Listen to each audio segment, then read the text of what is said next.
Oh, the wonderful miracles of modern science. Trembling hand. Means it must be time for my predictions for the UFC UFN event. I'm going to do this in two separate halves because obviously I have quite a lot to say. This first time I should just talk about bouts that I'm not really interested in, not the highlight events. I shall start with saying that I'm not at all interested in the Jeff Cox Manny Gamborian bout.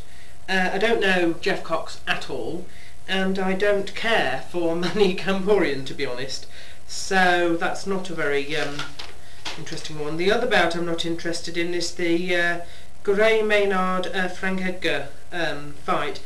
Although the latter I hear is quite good, I'm just not really interested. I don't know why. I find Gray a bit sort of, well, there's no character, there's no personality. Okay, Ryan Roberts and Marcus Aurelio. Can't help thinking Ryan Roberts is a can for him. The difference between the two in records is unbelievable.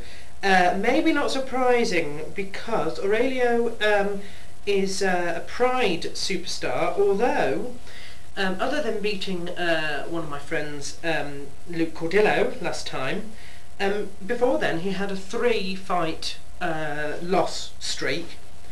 So one can't help feeling that he needs a bit of a boost if he's going to become anything in that division at all. So I'm going to go for a submission, probably in the first round. I will say armbar because he seems to make use of all kinds of submissions. I went for that one. I can't remember why. I haven't written it down, but there we are. The Clay Guida and the Sami Shiver match. First of all, Sami from French Top Team. I didn't know there was such a thing. I'm horrified to find out there is. But I'm actually going to call this as an upset. Looking at Guida's record, he's not as good as we all think. He's had 5, I believe, UFC outings, 3 of which have been losses. This guy is quite a TKO expert that he's facing. I'm going to go out on a limb and say that possibly in the 2nd or 3rd round we are going to see an upset here. I don't know if this guy hits harder than Roger Huerta, but we shall see. I'm prepared to think that every bout, every event has its upset. This one is what I'm calling for. It's a TKO upset by Sami Shiver of French Top Team over Clay Guida, who still needs a haircut. Bless his cotton socks.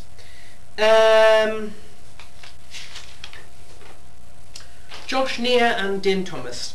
I don't like Din Thomas very much. I mean, he's alright. I speak to him online, or I have done once or twice.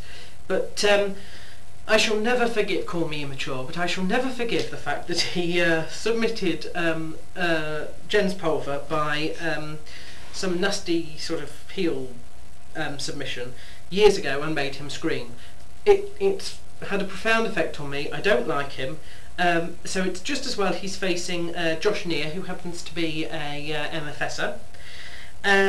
It's his return to the UFC after a little bit of a gap. He's fought elsewhere, obviously, in between.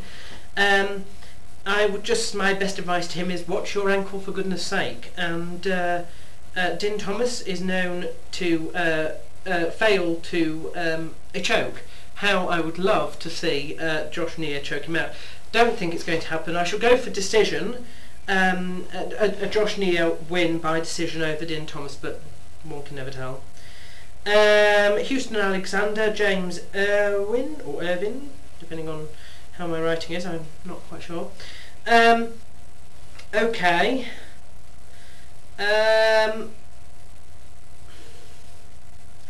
The good thing about Irvin is that he likes to stand up and trade, and we know that Houston Alexander, whilst a whiz on his feet, is nothing on the ground, or hasn't been. So I'm going to say that the lucky thing there, the saving grace if you like, is that he's fighting a stand-up fighter Again, I assume the UFC would like him to get a KO out of that.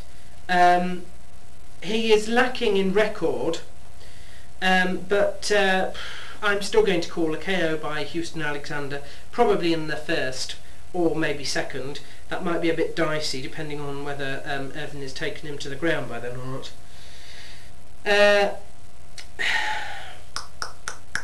Matt Hamill and Tim Boach, something like that. Tim has twice the record.